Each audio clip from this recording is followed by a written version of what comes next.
So yeah, let's move on from this because we're eventually going to talk about the King of the Flies. Let's go. right. So Melania spoke. Of the speeches up to that point, because I think she spoke on Tuesday.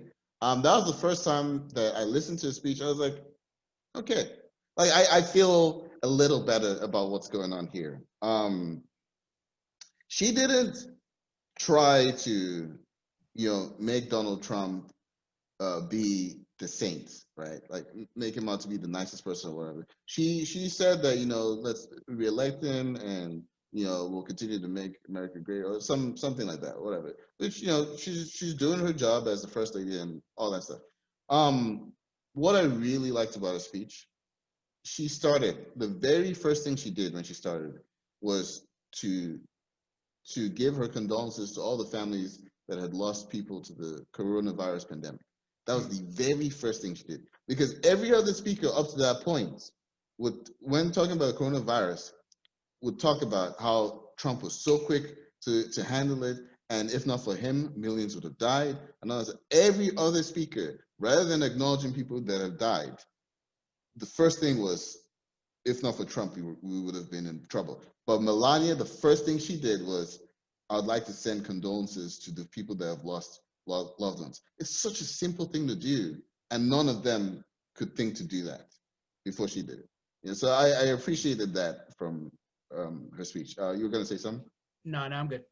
Yeah, okay. So, and then, she then went on to speak platitudes about her Be Best campaign.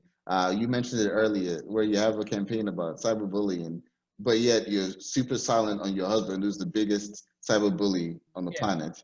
So she's talking about, right. So she's talking about that, and talking about taking her love for like little children, but children are in cages. But that was like throughout the whole, every single one of those speeches. It was like, talk about how later on in a few seconds we'll probably talk about Dana White was talking about that, where he was talking about Donald Trump acted real fast, but yet we have the highest cases, we have the most cases of deaths, even though Trump himself tried to flip that and be like, we're better than every other nation in regards to the mortality rate, I think, or he was trying to say something along those lines.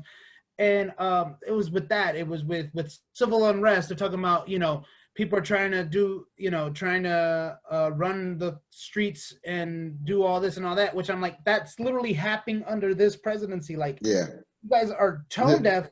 But the thing is, though, I feel like they know with their audience they can be that way. Yeah. So in one of the video clips, they were juxtaposing scenes of violence and unrest and protest and all that stuff. Which, by the way, I hate when people conflate riots with protests. Yeah. Riots were happening, but that wasn't the point of the protest. There's been more protests than riots. Right. But they conflate the issues, right? But anyway, so they were doing this video clip of like scenes of riots and all that stuff, and saying Biden's America, this is what happened. And like you said, the clips that they're showing are from Trump's America. If you put in Biden, then you'll have what's happening in my America, essentially. So the whole thing was silly. It was tone deaf. You were going to talk about Andrew Cuomo during the DNC part, and we didn't. Do you want to do a piece on that after we finish on Pence and Trump? Okay. So so Pence, you didn't watch that one either, right? First of all, I don't know if I wanted to hear someone talk pretty much like a robot. It's just, I know, listen, the one solace that I will take in is, if Donald Trump happens to win this election, is I know Mike Pence isn't going to run in 2024. Or if he runs, he's not going to be successful. He ain't going to go nowhere. Yeah, I think there's an argument to be made that Pence has been so deferential to the president because he feels like if he sticks by his side, if he's kept as a running mate, then that catapults him to the top of the standings as far as like who would take over the party afterwards. but I don't think so, man. I don't think he's that You good. you did send me a message about how you're like, so Mike Pence and Donald Trump have accepted the presidency, so no vice presidential change. Was there an impression that there was a possibility that vice presidential change was going to happen? I mean, there were murmurs, and I thought for sure.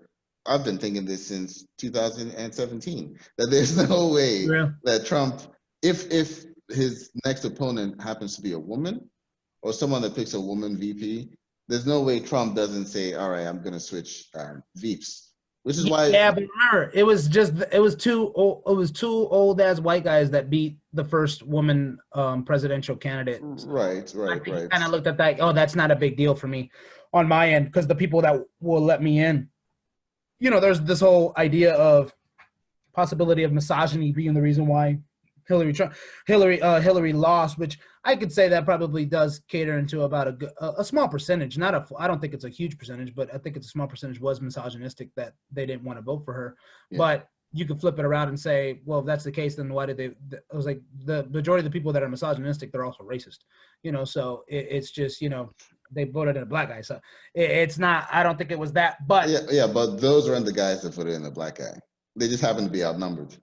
Maybe. Yeah. And a lot of the people who voted in that black guy then went around and voted for Trump in 2016. Yeah, I know. That's what I'm saying. Like, so that's kind of like that's the crazy. Which I'm just like, I don't know how some people are swing voters. I honestly don't. I mean, like, to me, you believe in what you believe, and it's just going from Barack Obama to Donald Trump. That's just a huge that's change. That's a thing. It's not even like in the UK where you voting for a party and then that party wins and then they put in their prime minister. The top of the ticket is the prime minister. It's not like that. You're voting for a person. Exactly. Somehow they went from Obama to Trump. From my fellow Americans to you want to vote for me. It's just like even the speeches are completely different. I give that Trump impression a 3 out of 10. Because I didn't do the you didn't grab. Anyways, we got to talk about that with Donald Trump because were you a little bit? Oh no, hold on. Okay. I haven't Pence real quick. Trying to get to the meat, man. I'm trying to get to the meat. Yeah, sorry. So I saw Pence's speech and it was all right. Like it was, as you said, very robotic, very monotone. He was throwing out the red meat to his base. He spoke about Trump being the most pro-life president, because that's what Pence is there for, to shore up the evangelical vote, right? So, Trump's the most pro-life president. Trump will always fight for your churches and all that stuff. So he did what he was there for. It's not gonna break anyone's mind of, oh, this guy is a great speaker or anything, but he had a bar to clear and that was it. He cleared the bar. So that's my quick thing on Pence. It was nothing to write home about. All right, Trump, go for it. Well, you said you did watch Dana White, right?